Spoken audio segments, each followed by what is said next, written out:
నమస్తే. నేను జీవి సత్యనారాయణ. హైదరాబాదు, ముంబై, ఢిల్లీ అమ్మకానికి 1,00,000 ఫ్లాట్లు ఉన్నాయి. ఇది ఈ వీడియోలో ఒక సారాంశం. అంటే మనం ఏం చూడాలి ఇప్పుడు?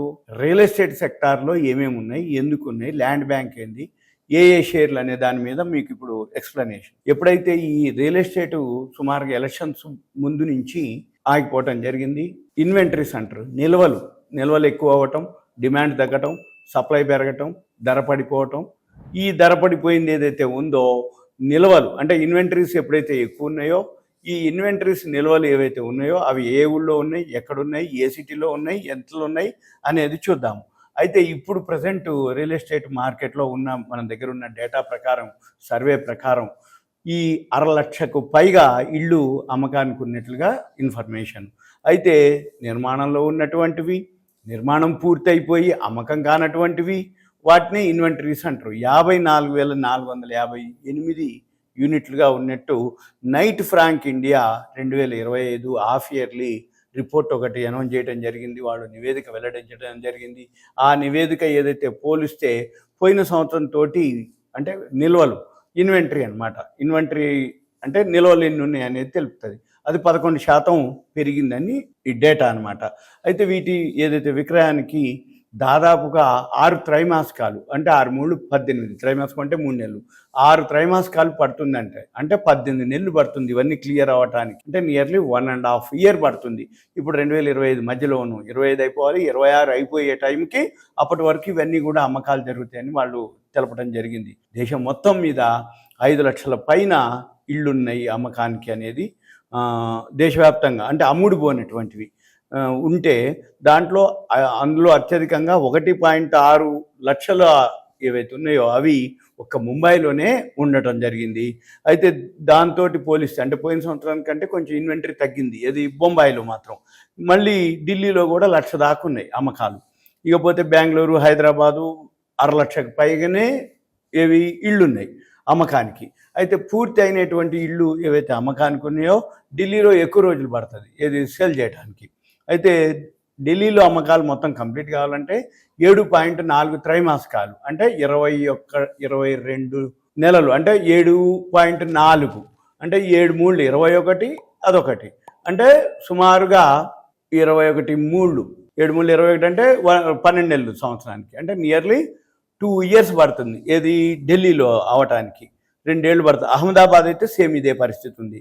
ముంబైలో 6.9 అంటే 7 3 21 అది కూడా 1.5 ఇయర్ నియర్లీ టైం పడుతుంది. అదే హైదరాబాద్ అయితే 6 త్రైమాసికాలు అంటే 1.5 ఇయర్ పడుతుంది. అక్కడ కూడా అంటే 7.5 పడుతుంది ఇవన్నీ అమ్మటానికి. బెంగళూరు, చెన్నైలో అయితే అటు ఇటుగా ఒక 1 ఇయర్ పడుతుంది అని చెప్పేసి డేటా అనేది చెప్తుంది.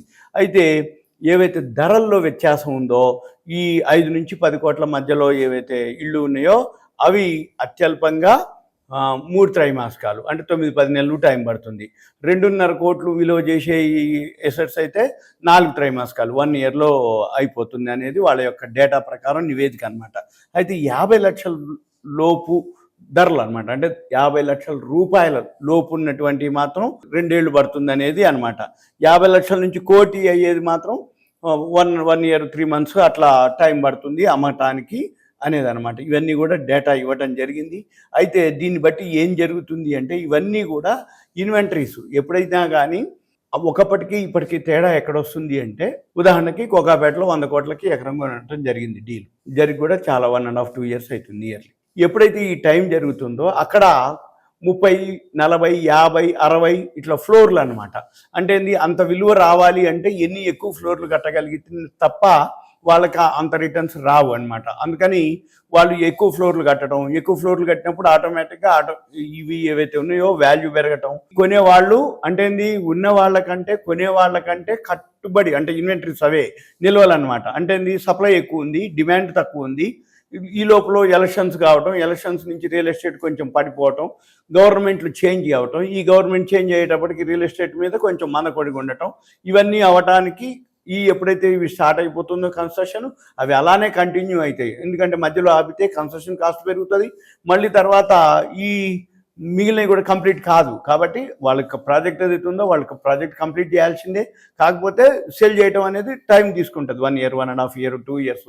ఈ లోపల అవన్నీ కూడా కంప్లీట్ అవటం ఉంటుంది అనమాట. మన పని ఏంటిది, ఎవరైతే కొనుక్కోదలుచుకుంటారో వాళ్ళకి మంచి సెంటర్లలో మంచిగా మీకు దొరికితే అనేది ఒకటి. రియల్ ఎస్టేట్ మాత్రం ఇప్పుడు ప్రజెంట్ ఈ సిచ్యువేషన్లో ఉందని ఆ నివేదిక ప్రకారంగా మీకు ఓన్లీ ఇన్ఫర్మేషన్ మాత్రమే.